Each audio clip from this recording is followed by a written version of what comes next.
Sign up for Rappers Badass Song, issue number 3, dropping September 6th on Kickstarter. Links below. Hi guys, Chris Elston, co-writer, co-creator of Rappers Badass Song, and co-owner of Flash Delirium, LLC. And I'm Chastity Lassiter, the other co-creator, co-owner of all that. On today's video, we're going to talk about trademark and copywriting your independent comic book. That's something that's not talked about a lot I've seen online, so we thought this would be a good video to kind of get you guys familiarized with the process. So I guess we'll start with the easier one first, which is the the copywriting process of it. Did you want to say something, Chaz, about that? No, I just wanted you to clarify as to the copyright. That's the easier. Yeah. Well, one reason copyright is easier to do is because that's going to cover the actual story itself. You can't copyright a character's name or the title. You can copyright the image of the character, correct? You can copyright, logos, images, things like that. Things that are specific to your character. You can copyright those images, but each image, even if it's like drawn on one paper, if you have like a front, a side, and a back profile, just keep in mind those are all different copyrights. According to the copyright officer, they'll kick it back. And we know that from personal experience. Yeah, and if you don't do it correctly, it can cost you a lot of money because there are no refunds in either one of these processes. Yeah. And the reason we're telling you all this is because each one's very important, because a lot of you spend a lot of money and time into producing these books.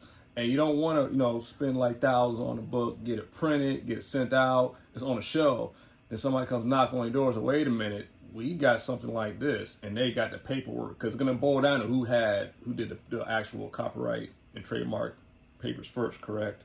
Yeah, and the trademark is the one that takes hierarchy too, so. Yes. Yeah. But going back to the copyright thing, so everything she says is absolutely correct, and it's actually cheaper. It's about, as of right now, it's like $60, right, to do. I thought it was $80, but I could be wrong. It's between 60 and 80. It's under $100, and it's very, so again, I'm gonna make up a character, for example. Let's say you got Joe the Masked Couch Surfer. Yeah, that's it. Joe the Masked Couch Surfer.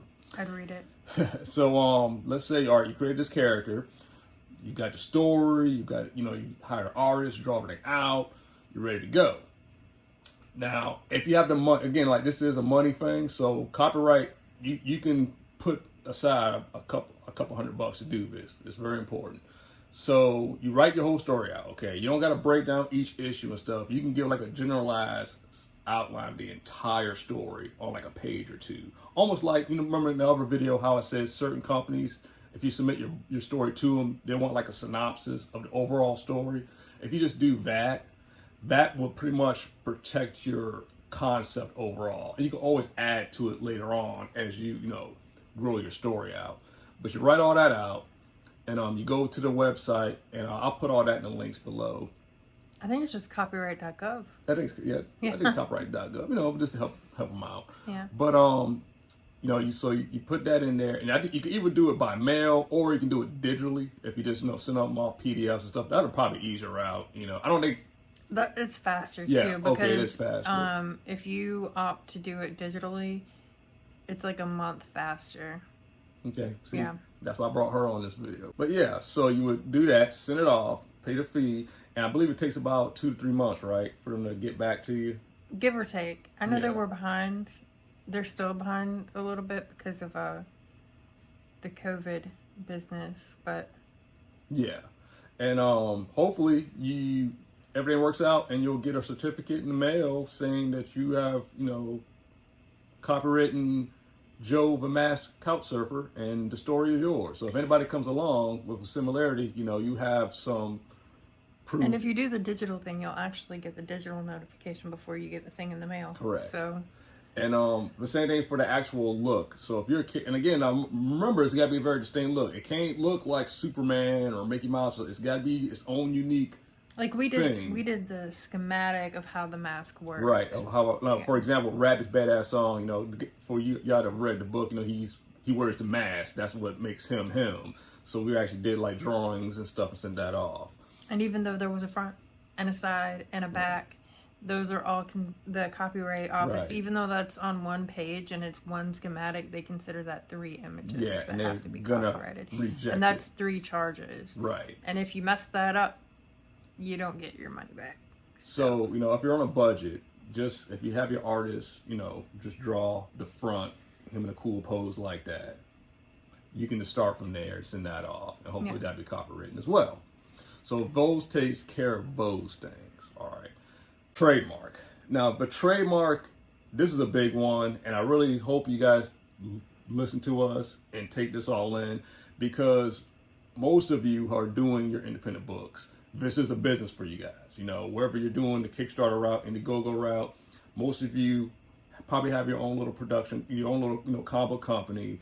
You've hired a lot of people and everything, so you put money aside, you budget things out. If this is a character or story that you feel is going to be something that's very big that can keep on going, you want to brand it and stuff, it is very crucial at some point that you get a trademark. So, and this will go into like when we talk about in future videos, Kickstarters and stuff. If you haven't done that and you're doing a Kickstarter for your book, try to budget that in there. If you make enough money where you have like 1,000 left over or whatever, save that for the trademark, because I'm telling you, it's very important to do. Now, the trademark will be the one that you use to protect the name. So again, Joe the Masked Couch Surfer is a unique name. No, again, this could be anything. It doesn't matter how silly the name is or whatever. If it's something that you've created that's very unique to make sure things stand out from everything else, you need to get a trademark. And it's an easy way to do it before you start putting money into it. You can just do a simple Google search of that name, and that's going to kind of give you an idea that thing exists out there. Then you can actually go on to the trademark website itself and do like an initial search for that name. And it should, if it doesn't come up, hey, it's up for grabs. So the next thing is you want to get that protected, correct? So there are people that can do it without going the lawyer route. I would suggest, if you have any concerns or you're not totally sure, I would hire a lawyer to do the trademark for you. Now, your average trademark cost, and we'll break down the different trademarks, but we'll go with the name for right now. Just to get the name done, that's about $500 to $600 just to get that trademark. Now, you got to actually, that one, again, you go to the website, it's all this paperwork you got to fill out and send off. If you do this wrong, if you do just one little thing wrong, they will reject the trademark. They'll reject the application, and you're out of $500-600. You just lose it. That's why it's better to get the lawyer, which will probably be another $500-600. So you're going to be at the $1,000 mark to do it right, because that way they're going to make sure nothing is wrong, and they can explain things to you. Because when you do these trademarks, and if everything comes back, you're going to start getting emails and updates with words you may not understand. It may sound intimidating, it may sound confusing, like words like opposition and things like that. We'll get into that shortly as well. But I highly recommend, if you have no idea of how to do trademarks or don't feel comfortable yet, I would go that route. Get a lawyer to do it. And of course, you're going to have to pay your attorney fees. And it's usually not that much. You can get a small business lawyer, or you can get any type of yes, it's gonna cost any type of attorney to do it, and then you also have to factor in a few extra $100 later down the line, because once it is approved, there are other fees that come. Correct. But that's not the big. If you get to that point, you're home stretch. I mean, everything is good. Going back to the name. So let's say, all right, you get a lawyer. You say, this is the name I want to use. So you pay the lawyer. He does all the paperwork, or she does all the paperwork for you. So they send the thing off. Okay, so this is what's going to happen with that. So it's going to take about 6 months, I think. Wasn't that what it is? Around 6 months. It could be a little long, but we'll say on average about 6 months for it to get processed. Because when it gets sent off, it gets assigned to a person who has to look this thing over. Okay. Now, if they look everything over, and there's no they see no other issues. or anything with it. Now also going back, what I forgot to tell you guys, when you're doing the name of this thing, you got to do it as a comic book, okay? You can't do it as like, it's not like you get a trademark. That trademark will protect it from being on a cereal box and cartoon and all that. Those are all separate Each trademarks. one of those is a different trademark. And if you ever go online and look up, if you go online and look up Spider-Man, for example, on Trademark, you're going to see a million Spider-Man trademarks because they have to do that. A trademark only protects whatever medium you want it on.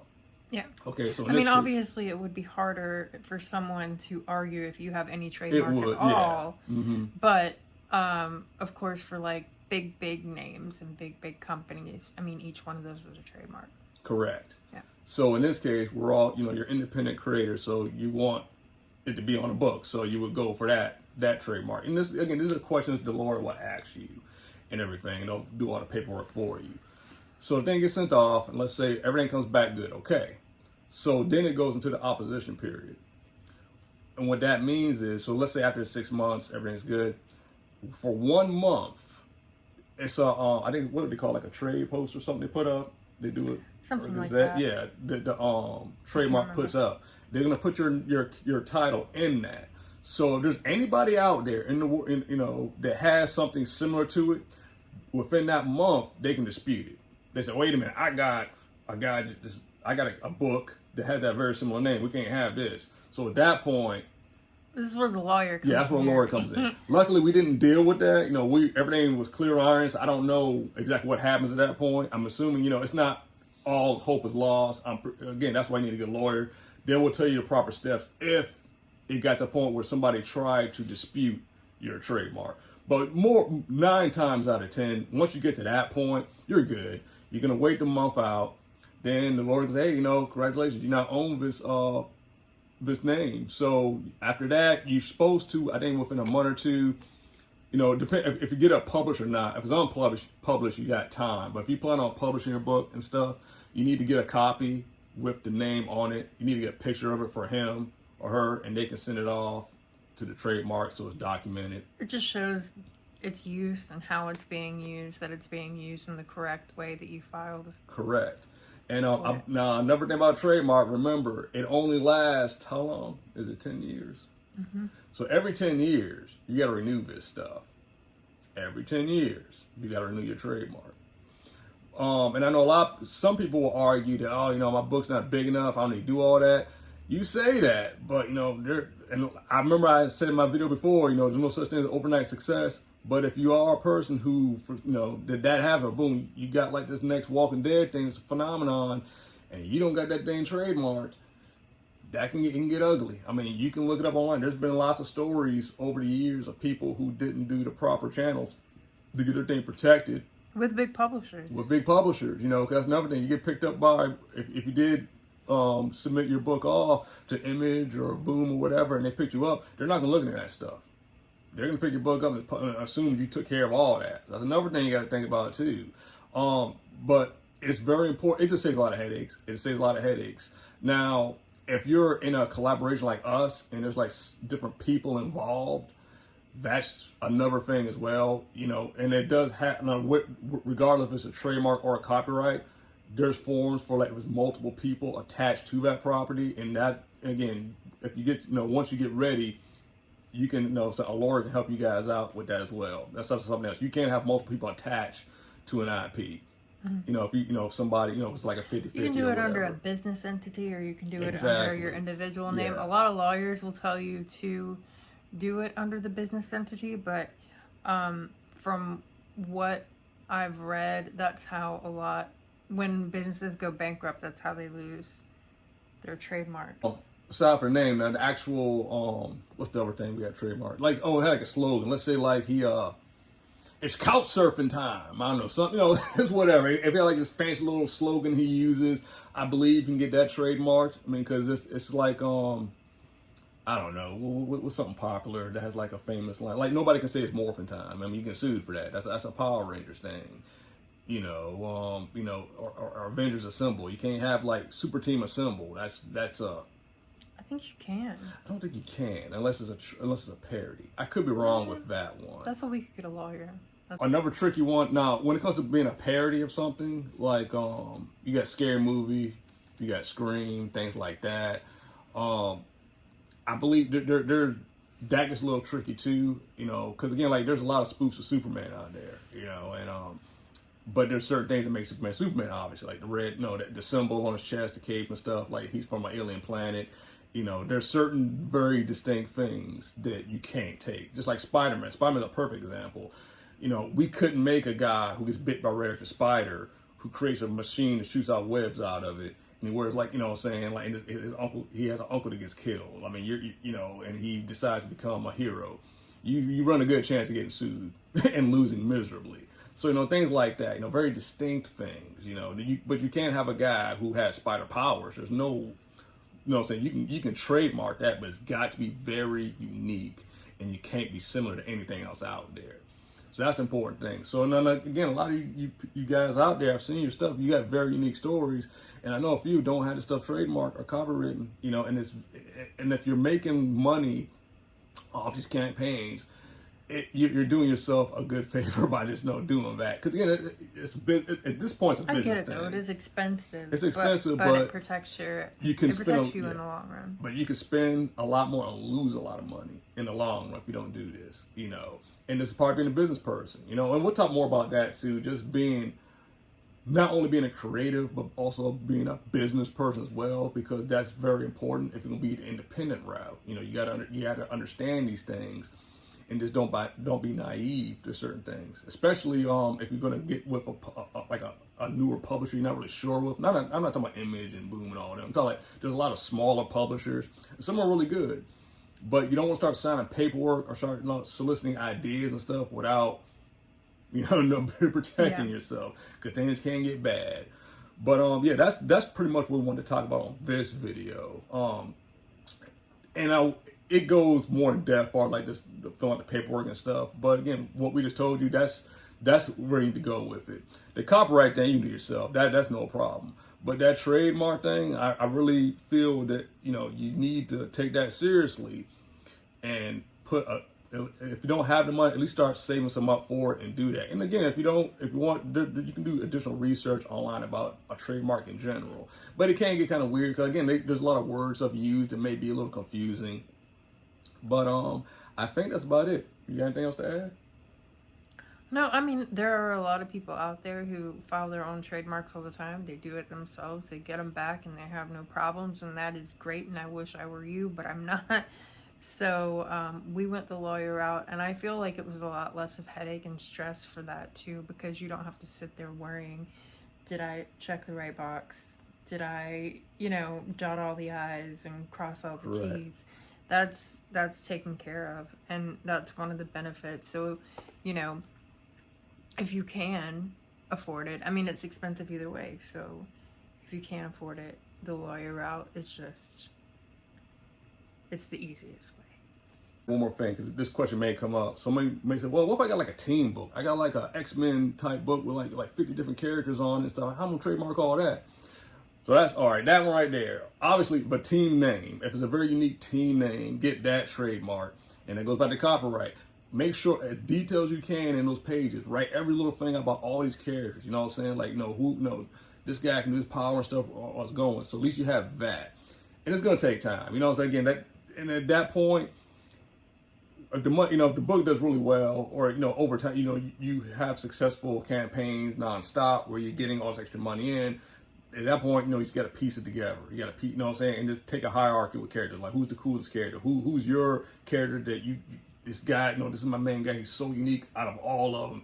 Get that person done first, and just kind of work your way down there. Because even us, there's a lot of characters we got, not half of them, but we haven't even showed them yet. And so, again, the way the story's written and stuff, and the way we copywritten our stuff, it should be okay. And at that point, there is the poor man's trademark copyright thing, and this existing. So, if you have something that's really unique and people know you for it, it's been out there for a while, and if got the initial stuff protected, that itself will help you out too. A lot of people aren't going to screw it. I mean, again, it's going to have to be something very new that a lot of people don't know about, and you're still, for somebody really can screw you over.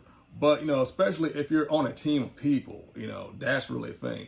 And also, all right, it's another thing while I'm thinking about it.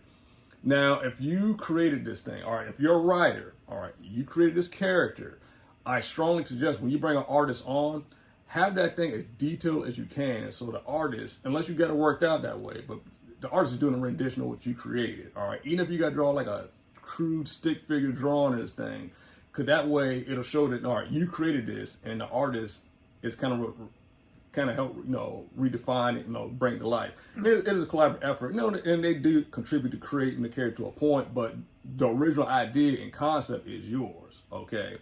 And again, but make sure and that's something that you got to make sure you have that all down on paper, and that goes to contracts too. You know, when you sign artists on and stuff, paperwork. You know, don't do anything on good faith or word of mouth or because you're your friend or something. Treat it as business, and it's nothing personal. You're not being disrespectful to anybody, and they'll respect you as a professional like that. Because when you separate the two, it'll just make life easier, and nobody will get upset with each other. Okay? It's fair. So I just wanted to throw that in there as well. But that's all I got right now. And again, if any of you have questions, I will gladly go into more depth in this, you know, in the comments. I can do another follow-up video if I missed anything. If you guys have had experience with it, good or bad, I would love to hear about it. And I think that's about it. What do you think, Shaz? Yeah. All right. Well, this one wasn't too long. I thought it was a little longer, but I think we covered most of the things. But then again, we hired the lawyer. Yeah, we hired the lawyer. Again, like I said, like, you know, that helps out, you know. But I think that's it for this one. And like last time, you know, Rabbit's Badass Song, issue 3, September 6th. Sign up below and follow and, you know, share our videos. And we'll be seeing you guys pretty soon.